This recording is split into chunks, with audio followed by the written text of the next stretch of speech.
Hi, my name is Vygotsky. I hope everyone is doing well.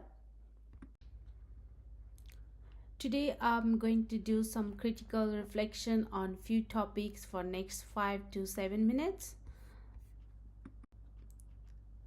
I would like to start with historical theory by John Locke. He was one of the popular theorists of 16th century. He believed children are blank slates and whose character is shaped through education and experience. In one of the research paper by early childhood teacher Cosley from Arizona Tech University said John described parents as rational tutors who would mold a child in any way they wish through careful instructions. Now, what I will do to apply Locke theory in my practice is give priority to structural learning where I can follow Locke's by providing clear instructions. I think this can help greatly to create a supportive and predictable environment for children's development. I also believe reward and feedbacks play a vital role in children's learning. It can be used to praise their good works. It can also use as a balance of reward and praise. On the contrary, what I would like to discuss is one of the contemporary approach that is play-based learning. I think this is most of the children's favorite way of learning. Oliver from University of Education in Vienna in March 2023 is one of the paper where they say that play-based learning activities allow children to engage in hands-on experiences that stimulate their creativity, curiosity, and problem-solving skills. To incorporate play-based learning, I can create an environment that is engaging, challenging, and designed to children interest and development so that will encourage children to be more engaged and can be more curious. We educators can help them to create a learning environment where child-centered can promote independence and self-directed explorations.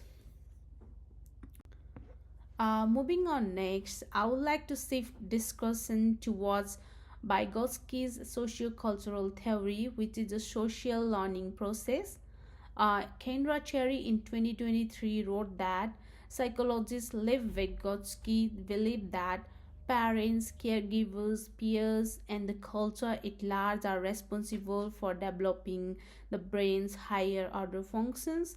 I think Kendra was absolutely right, and as an educator, I can also apply his theory in classroom environment by understanding and providing opportunities for children to interact, collaborate, and communicating with each other.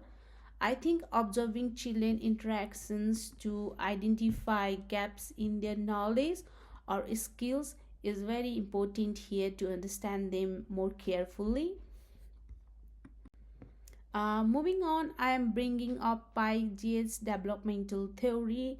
As an educator, we can apply Piaget's theory in our teaching by creating flexible, individualized learning experiences that align with children's age-specific developmental stage. And source and colleagues said in WebMD that children can think about things symbolically, like using symbols to represent world, things, picture, peoples, and ideas. So I think for children 2 to 7, we can have more play-based learning or role playing, and also we can tell them storytelling to support their cognitive development. On the contrary, for children in age 7 to 11, they can design like hands-on activities that promote logical or problem solving, and classification can boost their cognition.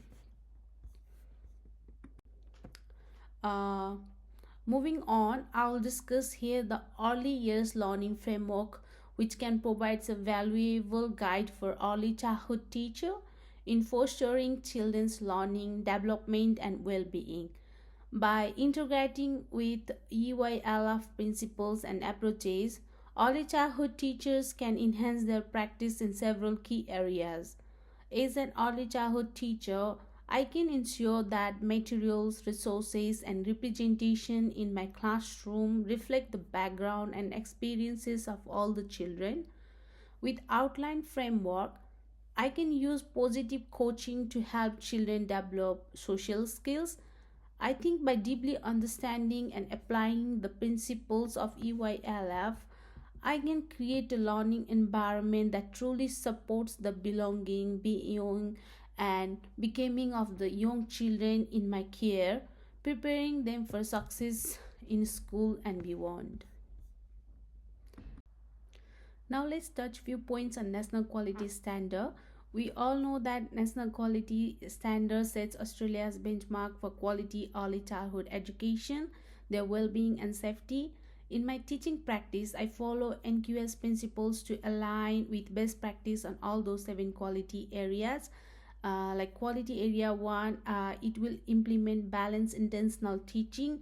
Addressing quality area 3 and 5, I will ensure my classroom setup supports children's participation and engagement. And quality area 6 is like collaborative partnership is very important. It is like open communication where parents can update their and invite uh, family to contribute classroom activities and cultural traditions which they can share with the classroom. And I will also make sure like continuous improvement and focusing on quality area 6. So I will regularly reflect on key questions. How do my daily practices align with NQS principles?